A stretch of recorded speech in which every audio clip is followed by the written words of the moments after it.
Čiekuri tiek attīrīti no mehāniskiem piemaisījumiem, kas ir radušies čiekuru lasīšanas procesā. Tad šeit tiek uzbērts čiekuriņš un ripojot līdz galam, liekās skuiņas nobirst nost un čiekurs iekrīt kastītē, kur tālāk jau viņš tiks novirzīts uz glabāšanu. Šeit viņi tiek īslaicīgi uzglabāti, līdz viņi tiks uz pirmo posmu, kad viņiem sāksies nevis pirmo posmu, bet nākamo apstrādes posmu jau uz žāvēšanu. Un šādās kannās, tad vannās notiek arī čiekuru žāvēšana.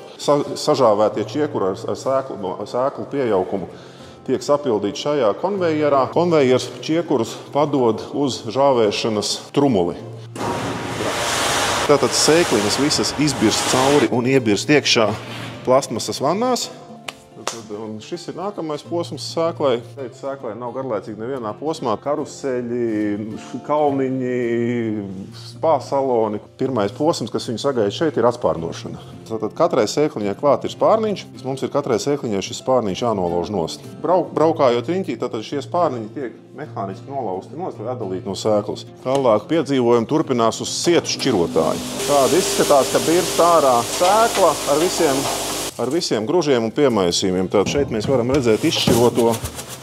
Šādi izskatās sēkla, kas ir sašķirota jau jūtami vairāk tās sēklas nekā viņas bija. Šeit ir kaut kādas mazas mehāniskas daļiņas, kuras kopā ar sēklas izmēri ir izkritušas cauri. Šīs mums visas vēl ir jāatšķiro. Nākamais karusels nošķirojās pavisam smalkie gruzīši. Tālāk nāk sēkla, kas ir pārsvarā, tad jau paliek tas, kas vajadzīgs. Tad šeit jau viņa ir daudz tīrāka, bet vēl joprojām ir daudz jautājumi, kuri vēl ir jāatrisina. Sēklas burvīgais ceļojums turpinās. Tad šeit būs ūdens atrakcija parks. Tās sēkliņas, kas ir mehāniski bojātas, uzņem sevi ūdeni un paliek lejā nogrimušas. Savukārt tās sēkliņas, kuras ir veselas, viņas uzpeld augšā.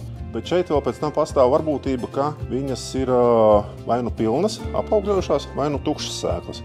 Nākamais sēklas piedzīvojums ir, kur ir atkal sauna. Sēkla tiek izžāvēta, ejam tālāk uz nākamiem atrakciju elementiem. Mums vajadzētu sēklas vēl sadalīt pa izmēriem. Un tas šķirošanas solis ir pusmilimetrs. Un šis vidējais sēklas izmērs raksturo sevi kā tāds vislabāk augt gribošais. Un šeit notiek sēklu šķirošana pēc viņas svara. Un šajā šķirošanas posmā tad pa piltū tiek padotas sēklas uz gaisa šķirotāju. Šeit mēs pārliecinamies, vai sēkla ir tukša vai sēkla ir pilna. Tad mēs sēklas sapildam plasmasas kannās. Katra plasmasas kanna tiek marķēta ar pavadu dokumentu vai etiķeti. Tātad šīs kannas tiek vestas jau uz sēklu glabātuvi, kur sēkla gaida savu mirkli, kad tiks projām uz kokaudzētavu jau, kad uzsāks tāda audzēšana.